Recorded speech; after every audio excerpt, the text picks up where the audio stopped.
大家好啊！唔知你有冇一種感覺咧？歷史喺度加速緊，以前都冇咁快嘅，但係自從踏入2026年咧，1月咧，委內瑞拉嘅總統就被 Donald Trump 捉咗；2月咧就攻打伊朗；3月咧就古巴好快就會陷落，美國咧好快就會統治委內瑞拉、伊朗同埋古巴。咁呢一種感覺就係冇理由㗎，以前10年都唔打一個國家，點解而家1個月就打一個嘅咧咁？甚至你加速都唔緊要，你覺得你根本就唔知道真相，因為如果你睇一個台，美國咧就摧毀晒伊朗嘅所有核設施、所有嘅軍備，但係你睇另外一個台咧，美國咧就節節敗退，美帝國主義咧就嚟陷落。咁究竟邊個先係啱？呢一種感覺，你唔應該知道真相，甚至你睇到戲咧，有時你睇 YouTube 佢有個 clip 係即嚟高順嘅。You want answers? I think I'm entitled. You want answers? I want the truth! You can't handle the truth. 嗱，如果你唔信嘅話，我而家俾一啲例子嚟，我俾一啲 fact 嚟。喺2025年3月嘅時候咧，美國嘅 DNI， 美國有一個情報總監，有個位係 Tulsi Gabbard。咁由 FBI、CIA 以至到所有情報機構，其實佢哋嘅資料唔係直接俾總統嘅，係先透過 DNI 呢個咁樣嘅組織匯總，然後先俾總統、俾國會。入邊佢有個報告，佢每年有一個報告。美國而家嘅威脅係邊個？係邊個國家？係邊個領袖？係啲咩設施？係啲咩武器？係啲咩戰？信息戰啊定係乜嘢？喺2025年3月嘅情報總監報告入邊寫明，伊朗係冇核設施、冇核威脅，或者佢開始有啲念頭想搞生化戰爭、化學戰爭，但係寫到明冇可能有核武器。但喺6月嘅時候，短短3個月之間，美國咧就宣布伊朗就嚟有核設施啦，就同以色列咧就進行一連串嘅轟炸，跟住咧好快就鳴金收兵，話佢已經摧毀咗伊朗嘅核設施。Iran's key nuclear enrichment facilities have been completely and totally obliterated. 但係到今年嘅2月咧，忽然間 Donald Trump 喺迅雷不及掩，美國國會未諮詢任何人，忽然間咧就同以色列嘅呢又打咗次浪。佢今次嘅理據咧又係伊朗就嚟有核設施。咁個問題嚟啦，究竟邊個係真相咧？所以其實唔單止淨係我哋唔配知道真相，就算係美國國民，就算係美國國會議員，甚至係總統本人，其實佢自己都唔知真相究竟係點。因為3月嘅時候佢睇個報告就係乜事都冇，6月嘅時候咧佢就收到 order 一定要打伊朗，而佢嘅工作咧就係說服美國嘅國民，甚至全世界嘅媒體，伊朗咧係抵打嘅。咁所以喺今次呢段片入邊咧，我想教大家個 concept 叫 PSYOP（Psychological Operation） 心理戰。咁我哋一般市民咁講就係講故事咧，講故事嘅人統治世界。嗱喺如果5年前、10年前咧，心理戰呢個概念其實對我哋唔係咁相關，因為都係好遙遠嘅事。喺美國同佢哋嘅市民、佢哋嘅選民交代嘅時候咧，要佢哋嘅選民做一啲嘢。但係到今時今日咧，美國同埋中國，我哋嘅世界、我哋嘅國家同埋全世界嗰個緊密聯繫同埋嗰個衝突咧越嚟越激烈。咁所以咧，我哋有種感覺，歷史咧發生得越嚟越快，因為事情嘅發生咧越嚟越頻密。對於我哋嘅理解，對於我哋嘅思維系統嘅衝擊咧越嚟越緊湊，好多人開始頂唔順，會發生一個現象，好多人開始咧放棄理解，自己承認自己 cannot handle the truth。嗱喺呢段片入邊咧，我想話俾大家聽，其實真相唔係咁難理解嘅，真相其實就係真相。而家我哋覺得真相難以理解，點解西方嗰啲精英會食人、食 BB 呢啲咁樣嘅嘢點嚟咧？點解會發生啲咁樣嘅事咧？其實係有跡可尋。佢其實係一路有俾啲 clue你知你其實如果擘大隻眼應該知道個世界係發生緊啲事，但係你一路唔睇，一路拒絕理解，拒絕知道真相。忽然間到醒嘅時候，忽然間到個世界逼你要去理解嘅時候咧，你接受唔到，然後佢縮翻埋個窿嗰度，然後將你嘅命運咧交俾一啲人。嗱喺呢段片入邊，我想好簡單咁樣講講 psychological operation 嗰個手法。如果你聽唔慣咩叫 PSYOP 咩叫 psychological operation 心理戰，你覺得自己唔會俾人心理戰啩？我換一個講法，政府點樣講故事呃你？唔係你嘅政府，係美國政府，係世界政府。點樣講故事去 distract 你嘅 attention？ 點樣令到你 misdirect 將你個注意力咧就擺喺呢度嘅時候，佢偷偷地喺第二度咧做第二啲嘢。而家咧我就拆穿佢西洋嘅俾大家睇。嗱咁如果你準備好嘅話，我哋開始。我分6個步驟。第一個步驟就叫 mediated reality， 即係咩意思呢？以前我哋嘅現實，我哋覺得真實世界呢係基於經驗嘅。我哋同一個人傾偈，我哋見到有人打交，我哋見到撞邪，咁咧呢啲就叫做真實。但係從2013年開始，呢個世界有一個本質性嘅變化。正式喺2013年嗰年開始咧，人對住 screen 嘅時間多過唔對住 screen 嘅時間。換句話講，由2013年開始咧，我哋嘅現實媒體化咗，我哋係透過電腦，我哋透過 iPad， 我哋透過電話去接觸呢個世界，接觸現實嘅時間咧係多過我哋真正接觸一個現實。咁你話咁有乜大不了啊？咪日日都係睇片，睇人同埋睇片有咩分別啊？嗱，第一個分別咧就係現實世界係基於經驗嘅。有啲咩經驗咧係你自己選擇嘅？你去睇一場 show， 你去睇一啲事，你去某一區，你知道嗰度有人打交，你特登行過去，你係主動去選擇去吸收呢啲資料。去經驗體驗呢個現實，但係網上嘅現實係有代理人，係有媒體嘅，係有老闆嘅，係有算法嘅，佢推俾你睇嘅嘢你先睇到嘅。嗱，咁你會話有咩分別啊？喺呢度我劇透少少，嗰個分別就係陣營會取代咗身份認同，符號會取代咗活生生嘅人，真相唔再需要係真確嘅，唔需要真係發生過，真相只需要係有共鳴嘅，你覺得係啱 feel 嘅，你覺得係 make sense 嘅，你覺得佢可以代表你嘅身份認同，佢可以幫你 virtual signaling， 話俾人哋聽你係一個好人。如果佢符合呢啲咁嘅條件咧，呢個就係真相。咁所以開始會有一個咁樣嘅感覺，開始相對主義咧開始盛行，真相唔需要係真嘅，真相只需要係感覺上真。開始有中國人嘅真相，開始有美國人嘅真相，開始有伊朗人嘅真相，開始有亞洲人嘅真相。而真相嘅消亡就係極端主義嘅開始。真相係相對嘅，所以任何人都可以唔負任何責任，任何人都可以憎恨任何人。嗱，呢個只不過係第一步，第二步 conditioning。喺現代，由於我哋攝取資料嗰個來源係嚟自 social media， 嚟自 YouTube， 例如嚟自一啲有算法嘅網上媒體，佢哋有一個無形之手叫做 algorithm， 叫做演算法。佢哋嘅演算法其實唔係真係特別想害你，唔係特別想令你 radicalize， 唔係要你極端化，但係佢要賺錢。賺錢最重要嘅一個因素咧叫 engagement， 你要睇。咁點解你會一路睇落去咧？你要進入催眠狀態，你要進入一個仇恨嘅狀態，你要進入一個恐懼嘅狀態。一個滿足嘅人係唔會成日睇網上嗰啲片嘅，一個滿足嘅人唔會成日嘥時間睇住個魔，睇下呢個世界發生咩事。你一定係要驚，一定係要唔滿足，一定係要仇恨，一定覺得有人害你嘅時候，你先會一路睇嗰啲片。咁所以佢會放大一啲能夠刺激情緒嘅 information， 佢會瞄一啲知識性嘅、思考性嘅，令你反思。任何令你反思嘅內容喺網上都唔會受到 push。任何能夠刺激你個腦唔諗嘢嘅、刺激你嘅情緒、刺激你嘅 engagement 嘅所有嘢，佢都會放大，佢都會俾佢個 reach 咧放大10倍、100倍、1000倍。所以有個趨勢喺網上，大家睇到嘅言論、睇到嘅分析開始越嚟越單薄，越嚟越卡通，越嚟越企埋一邊，越嚟越冇乜邏輯推理。佢有嘅只不過係身份認同，佢話俾你聽，我哋呢種人，我哋呢個族群嘅人睇呢件事咧應該點睇？佢開始教你理解一件事，佢開始教你邊個係好人，邊個係壞人。我哋呢種咁樣嘅人，我哋呢啲身份認同嘅人咧，要旗幟鮮明地企喺呢一邊，帶住某一種情緒。我哋應該係嘔心啊，定係厭惡啊，定係憎恨啊，定係理性？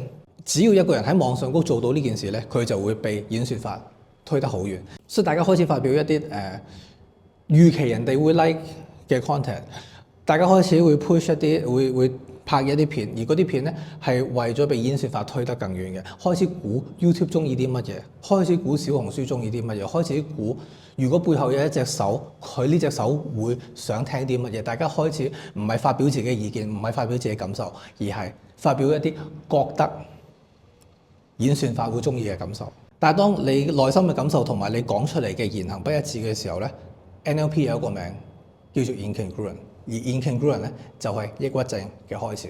嗱，有咗第一、第二步嘅基礎，你嘅現實開始有媒體去做中介，去 mediate 你嘅 experience， 你嘅 reality， 然後佢再用 algorithm， 佢再用演算法作為一個無形之手調控你嘅感受，去令到所有人嘅諗法變得單純。下一步咧就係用 content 取代 information。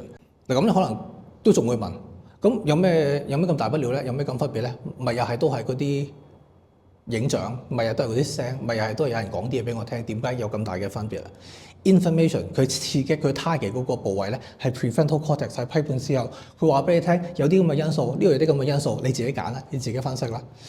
或者有人會同你分析，但係咧佢會刺激你嘅思辨，咁呢個叫 information。佢啟動嗰個大腦嘅部分咧係前額葉。Content 佢開宗明義就話俾你聽，我想 skip 咗你個 prefrontal cortex， 我唔想你批判思考，我想你感動，我想你激動，我想刺激你嘅情緒路，我想直接刺激你嗰個 midbrain emotional content， 我唔想你諗嘢，我想你一路被 trigger， 一路情緒化，一路唔停咁樣去表達你嘅情緒，因為當你開始思考，當你開始有一個靜止嘅狀態嘅時候，你會開始有自發嘅思想，開始有批判嘅思考，開始會諗其實件事係咪真係咁 ？Information 係內容 ，content 都係內容，但係英文嗰個分別咧，差之毫釐，謬之千里。呢個咧係俾你明白嘅，呢個咧係刺激你嘅情緒。content 取代咗 information， 所以我哋喺網上睇嗰啲時事咧，永遠都係冇完嘅。佢開咗個 loop， 佢唔會刪翻佢嘅。Epstein Island 係咪？愛潑斯坦呢件事完咗咩？未。Diddy 呢件事完咗未？Justin Bieber 呢件事完咗咩？未。委內瑞拉完咗咩？未。伊朗完咗咩？未。所有故事、所有事、所有嘢都冇完嘅，佢全部都開緊一啲 open loop。而如果你識催眠，你識 NLP 嘅話，你知道 open loop 就係催眠狀態嘅一個 induction， 一個結構。如果唔刪翻嗰啲 loop 嘅話，佢永遠都會喺個 loop 嗰度一路喺度沉淪，一路喺度 process， 唔俾佢完咧，你個腦永遠唔出得翻嚟。咁當媒體壟斷咗你嘅真實，當演算法操縱咗你嘅觀感，然後當 content 取代咗 information， 下一步咧就係塑造你嘅身份認同。點樣塑造你身份認同？嗱，其實喺古代身份認同係一啲部落嘅概念嚟嘅，我哋冇咁複雜嘅身份認同，我哋冇所謂嘅民族、種族、宗教咁複雜嘅身份認同。喺古代身份認同好簡單，我哋就係呢個村嘅村民，我哋係呢個部落嘅人。OK， 喺古代喺我哋個腦仲係好原始嘅狀態嘅時候，我哋離開咗村莊就會死，我哋離開咗族群就會死，所以離開族群、離開村莊呢件事咧係生同死嘅分別。如果有一啲 content， 如果有一啲資料令到我哋感受到被孤立，我哋係唔能夠自控地一定要 comply， 一定要 conform， 一定要聽話，一定要 obey 某一啲指引。所以恐懼係塑造身份認同嘅絕佳工具。你其實唔係一定想站呢邊隊嘅，你其實唔係真係咁認同呢一個身份嘅。但係如果你唔認同呢個身份，如果你想表達一啲意見，而呢啲意見咧唔係大家都接受嘅話，你心知肚明嗰個代價就係死嘅時候，你唯有慢慢用斯德哥爾摩症候群，用 cognitive dissonance 嘅所有力量去令到自己慢慢去唔好諗呢啲事，慢慢去加入嗰個隊伍。媒體開始可以利用恐懼去逼大家站隊，去歸邊。而呢啲咁樣嘅支持，呢啲嘅信念，呢啲咁樣嘅表態咧，形成咗一個同你本身嘅信念系統根本係無關嘅身份認同。嗱，呢件事就大啦。因為你嘅身份認同其實唔代表你嘅靈魂，唔代表你嘅潛意識，唔代表你嘅信念，甚至今個禮拜你要支持呢樣嘢，下個禮拜你要打倒呢樣嘢。但係你可能喺呢度，你會問一個問題：點解咁多人會肯咁樣做嘅咧？因為雖然你失去咗你嘅主權，失去咗你嘅獨立思考，但係你得到一個安全感。首先第一個安全感咧就係你唔會俾人踢出村莊，第二個安全感咧就係你唔再需要負道德責任。人需要覺得自己啱，人需要覺得所有嘅錯都係外界嘅錯，所以呢啲咁樣嘅手法其實係 target multiple 嘅人性的弱點。喺我嘅之前 teacher 我叫做心人。嗱，第四步，媒體開始塑造我哋嘅身份認同，而佢哋嘅目的唔係真係想塑造你一個穩定嘅身份認同，佢唔係為咗理念，而係佢方便操控。如果呢個社會只有兩個身份認同，左同埋右；如果呢個世界只有兩個意識形態，資本主義同埋共產主義，東方同埋西方，操縱呢個世界咧就變得非常可行。因為好多時好多諗法根本係唔係咁多人支持嘅，但係由於我哋被歸邊，由於我哋被逼 subscribe to 一唔係左就係右，我哋嘅行為一定要同呢個族群一致，我哋發表嘅言論，我哋嘅 like 同埋 dislike， 我哋嘅諗法，我哋嘅行為，只有兩個選擇，唔係投呢個就係投嗰個。忽然間操縱所有人嘅行為咧，變得 systematic，而至於佢哋係咪真係咁 care 嗰個理念咧？其實就唔係。喺2016年嘅時候，你作為民主黨，你係支持 Black Lives Matter 黑人嘅權利係至上，但係忽然間當黑人同埋拉丁裔嘅人嘅權利有衝突嘅時候，當黑人唔支持拉丁裔嘅移民加入美國投票嘅時候，忽然間咧主流嘅意見咧就變得要支持移民。嗱，所以喺現代我哋嘅身份認同係唔穩定嘅，我哋嘅立場咧係唔穩定。而呢個咁嘅現象有一個好處，就令得你唔能夠反思，令得你唔能夠有一個穩定嘅心理基礎去發展自己嘅人格。一個健康嘅身份認同，一個健康嘅人格，佢嘅選擇、佢嘅理念、佢嘅認同係基於自己嘅批判思考，佢係基於自己嘅人生經驗，佢係諗過度過，我真心相信啲乜嘢。咁呢種人格咧係穩定，係好難被操控，因為係出於自願。但係如果所有人嘅人格都係出於被逼嘅，都係出於一啲恐懼，都係出於 shaming。如果我唔支持呢樣嘢咧，我就係特朗普嘅支持者，跟住咧我身邊嘅人咧都會 shame 我嘅時候，我哋嘅人格咧係唔穩定嘅，係冇支撐嘅，唔係自己選擇嘅，係被逼嘅。但係我哋又冇辦法，呢種咁嘅人格咧係極端脆弱、極端容易被操縱。咁帶到嚟第5個 point，narrative。現代操縱人群嘅行動嘅工具咧係故事，係 narrative，係敘述。喺現代我哋唔會再有時間去 react to 某件事，譬如美國打伊朗、以色列打伊朗呢啲咁嘅事，我哋冇時間去 form 自己 opinion，冇時間去諗過呢件事究竟係咪正義。有事發生嘅時候，媒體咧就話俾我聽呢件事嗰個理解係乜嘢，好人係邊個，壞人係邊個，被犧牲嘅係邊個，我哋要拯救嘅係邊個，我哋革命係啲乜嘢。好快我哋就一定要歸邊，然後我哋要為咗某一堆人去支持某一堆人，但係其實嗰兩堆人根本我哋係唔識，我哋喺香港、伊朗同埋美國同埋以色列嗰啲百年戰爭嗰啲 secret history 關我哋咩事呢？其實呢個咁樣嘅爭端講到最尾呢，就係出於一啲埃及嘅神話。喺埃及嘅時候 ，Isis、Ra 佢哋嗰個上位嘅得到權力嘅時候，要經過啲咩洗禮？點解西方嘅精英咁需要同性戀？點解佢哋咁需要做啲殘忍嘅？都有佢哋嘅 secret history 嘅道理，完全唔關我哋事。呢個戰爭就係關於呢件事，但係其實我哋係唔會知，亦都唔配知道。我哋只係會俾人告知，我哋係要解放伊朗嘅人，我哋係為咗自由民主，我哋為咗呢樣嗰樣。甚至有時有啲人係話石油。總之你係某一個團體、某一個身份，你要接受某一個劇本。咁去到最後一步，佢個目的係乜嘢呢？佢操縱我哋嘅現實，佢俾個演算法去操縱我哋嘅反應，佢用 content 取代咗 information， 佢用恐懼塑造我哋嘅身份認同，然後每一個身份認同俾一道劇本，我哋去理解呢件事點樣發生，呢個世界有啲咩意義。佢嘅目的係乜嘢呢？佢嘅目的就係創造 us versus them， 我們對他們。群體嘅邊界係由敵人去定義。如果我哋要強化一個身份認同，我哋要強化自己屬於某個團體，最好嘅方法咧就係打倒一個敵人，打倒一個邊界以外嘅其他人。所以喺現代，我哋會成日見到左對右、東對西、資本對共產呢啲咁樣嘅，其實對我哋嚟講係完全冇意義。但係我哋會聽到好多事，我哋點樣理解啲事咧？就係呢個對嗰個，係兩大陣營嘅衝突，係 us versus them。一喺 Us versus Them 呢啲咁嘅劇情發生嘅時候咧，係冇得批判思考。作為一個曼聯嘅球迷，你係想像唔到支持曼城，你唔能夠想像對方係好人嚟嘅。當你進入咗呢個模式，當你接受咗呢個劇本嘅時候，理性思考唔會存在，道德嘅思考唔會存在，你係唔能夠想像對方係啱。喺大家注意左對右嘅時候，資本主義對共產主義嘅時候，正義對邪惡、民主對極權嘅時候，大家 miss 咗真正重要嘅事。最近喺大家睇伊朗呢啲咁嘅新聞嘅時候，睇特朗普嘅 theatrics 嘅時候，其實大家 miss 咗一個好重要嘅新聞，就係美國嘅矽谷 cut 咗一半人，因為 AI 嘅進步令到美國嘅科技界最先進嘅精英俾人炒咗一半。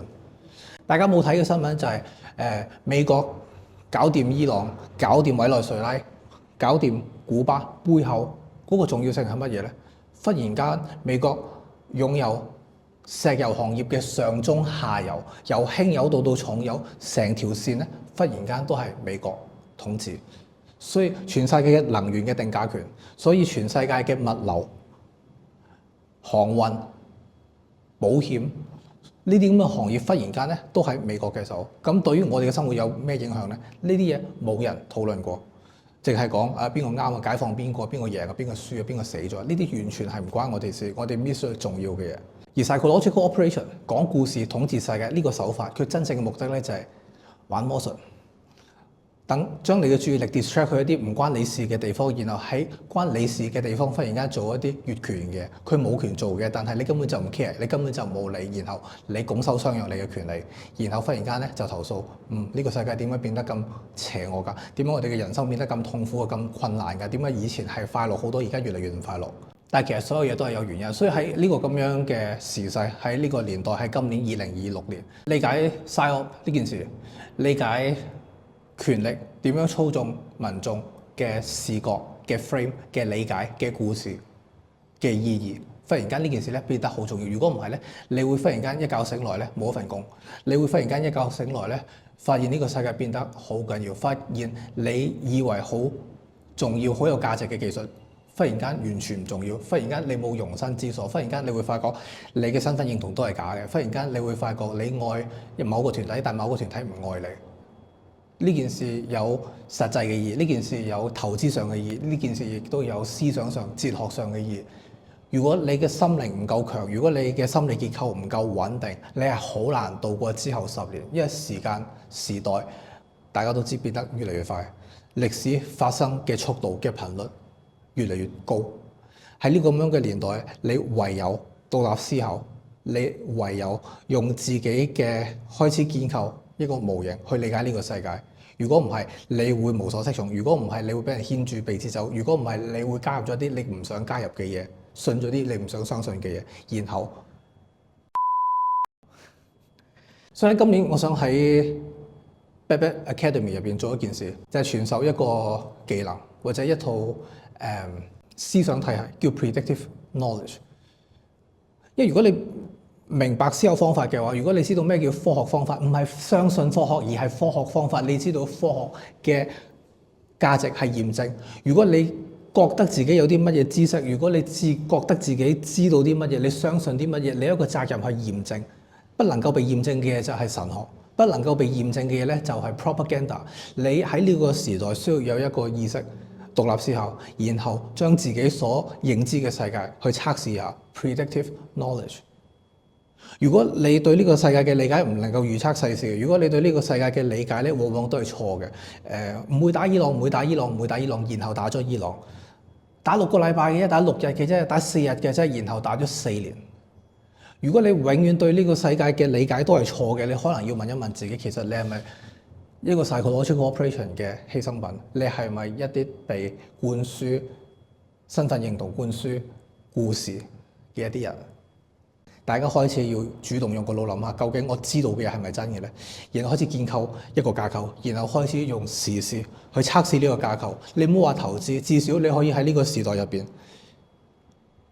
企啱邊先，做啱嘢先，唔好被淘汰先。你唔需要同意我，但係我會用 secret history， 我會用 game theory， 我會用經濟學去建構一啲模型，去俾大家睇咩叫做基於我哋觀察到嘅事實，然後用自己嘅知識去測試自己嘅知識能唔能夠預測。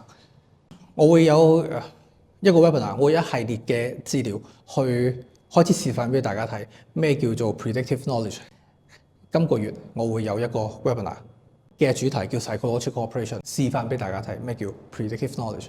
亦都會有一啲資料去俾大家參考，然後喺今年嘅餘下嘅日子，我希望大家都能夠開始反洗腦 deprogram， 唔好再俾 PSYOP誤導。如果有興趣嘅，撳下邊個掣去參加，同埋我會開始喺會員入邊去俾一啲 content 出嚟，點樣反洗腦，每日可以做啲咩練習，去訓練自己嗰個思維，去用一個自己嘅視覺去理解新聞。嗱，呢啲嘢好難用3個鐘去教嘅，所以喺個 webinar 入邊，我只不過開咗個題去示範一下俾大家睇，嗰個功夫、嗰個訓練、嗰個修練、嗰啲練習會喺會員嘅其他 content 入邊會俾大家。咁希望大家今年有所長進，有興趣嘅撳下邊個掣報名。拜拜。